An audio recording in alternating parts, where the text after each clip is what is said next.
आज हम शबरी के राम, शबरी के ईश्वर, शबरी की प्राप्ति पे चर्चा करेंगे। शबरी छोटी थी, कोई रही होंगी 8-7 वर्ष की।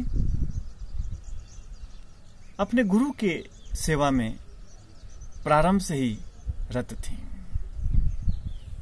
जाति छोटी थी, लेकिन गुरु मिल गए तो ऊंची जाति की हो गई। ये जात पात तो हम लोगों ने बनाया है। जिसकी सोच अच्छी है वही उच्च है, जिसकी सोच नीच है वही अधम है। छोटी सी शबरी 8 वर्ष की अवस्था में अपने गुरु की सेवा में संलग्न हो गई।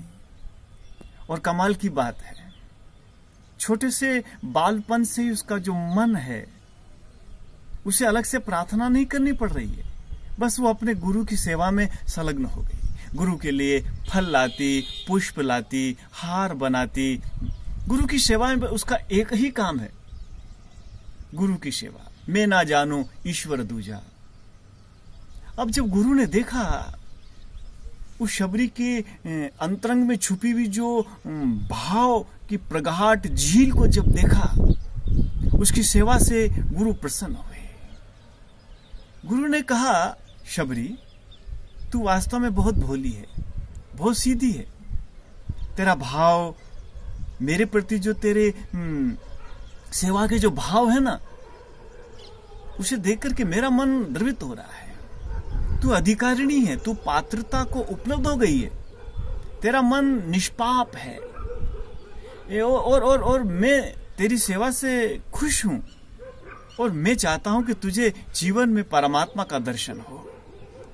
अवश्य तुझे इस सहजता के कारण परमात्मा मिलेंगे। बस शबरी के मन में, बाल मन में वो बात बैठ गई कि मुझे परमात्मा का दर्शन होगा। मेरे गुरु ने कहा है मुझे परमात्मा मिलेंगे।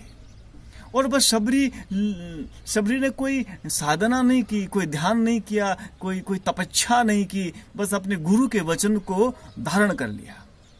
दृढ़ता से गुरु के उन शुद्ध वचनों को हृदय में अंगीकार कर लिया कि मुझे भगवान मिलेंगे। अब शबरी मैया लग पड़ी। जंगल में रहती थी, कुटिया में उनका निवास था। उन्होंने सेवा पथ को चुना, और जो मार्ग जंगलों में थे उसको वो स्वच्छ करती, साफ करती, कांटों को हटाती, पत्थरों को हटाती और मार्ग को साफ करती। लेकिन कीमती घटना है।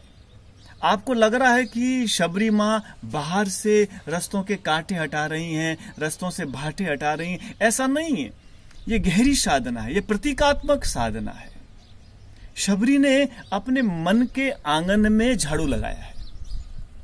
यह प्रतीकात्मक बात है कि शबरी रस्तों के कांटे हटाती है, भाटे हटाती है। ये एक प्रतीकात्मक कथा है। शबरी ने अपने अंतर मन के जो मार्ग हैं, जो रास्ते हैं, उसके कटीले कांटों को हटा दिया है। बड़े बड़े जो पत्थर वासनाओं के थे उसको हटा दिया है। कांटों से तात्पर्य शबरी मैया का यह है कि जो क्रोध है, काम है, रागाग्नियां हैं, बुरे भाव हैं, लालच है, अहंकार है, दंभ है, ईर्ष्या है, इतने सारे जो मन के आंगन में, जो मन की राह में जो कांटे हैं ना, जब तक वो ना हटेंगे तब तक प्रभु मिलन नहीं हो सकेगा। इसलिए बड़ी कीमती बात को आप ठीक से समझ लेना। माता शबरी का इशारा है कि अंदर के रास्ते में, भीतर के मार्ग में, मन मार्ग में जो कटीले कांटे हैं उसको हटाना है। जो मोटे मोटे मोह ममता के पत्थर हैं उसे हटाना है। और जो ये इस मार्ग में निपुण हो जाएगा, जो अंतरंग के मार्ग को, मन के मार्ग को साफ कर लेगा, बस वही परमात्मा को उपलब्ध हो पाएगा। शबरी ने अवश्य मार्ग के कांटे हटाए होंगे, लेकिन वो प्रतीकात्मक है। वो एक बहुत बड़ी सूचना है। साधना पथ में साधना हमको भीतर करनी होती है, और जब भीतर के रास्ते के कांटे नहीं हटेंगे, भीतर के मार्ग के जब पत्थर नहीं हटेंगे, तो हम उस परम आनंद को पा नहीं सकेंगे। तो मां शबरी 8 वर्ष से 60 वर्ष की हो गई। इन कांटों को बीनते बीनते, इन मोह, ममता, लालच, दंभ की कांटों को हटाते हटाते एक दिन मार्ग स्वच्छ हो गया। एक दिन रास्ता पवित्र हो गया। एक दिन मार्ग। और ध्यान देना, जब तुम फूल ना बिछा सको तो कोई बात नहीं, लेकिन कांटों को जरूर हटा लेना।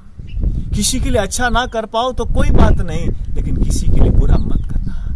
कोई बात नहीं, तुम किसी को कुछ ना दे पाओ, कोई बात नहीं, लेकिन किसी का छीनना मत दो। आज शबरी माँ ने मार्ग को स्वच्छ कर लिया, पवित्र कर लिया। और साधना पथ इसी का नाम है कि हम भीतर के जितने भी अवगुण रूपी कांटे हैं उनको हटाएं, ताकि हम उपलब्ध हो सकें परमात्मा को। शबरी मैया 8 वर्ष से 60 वर्ष की हो गई। उन्होंने कोई अलग साधना नहीं की, तपस्या नहीं की, ध्यान नहीं किया, लेकिन बस मार्ग को साफ करती चली गई। और एक दिन घटना घट गई। भगवान रघुनाथ, भगवान श्री हरि स्वयं प्रकट होकर के अपने भक्त को दर्शन देने लगे। इसलिए भीतर के मार्ग को साफ करना ही साधक का सबसे पहला धर्म है। भीतर के कांटों को हटाना ही, भीतर के मार्ग को बुआरी दे करके साफ करना ही जीवन में ईश्वर को उपलब्ध करा सकता है। इसलिए सहज बने, सरल बने, पवित्र बने। प्रभु आपकी जय हो।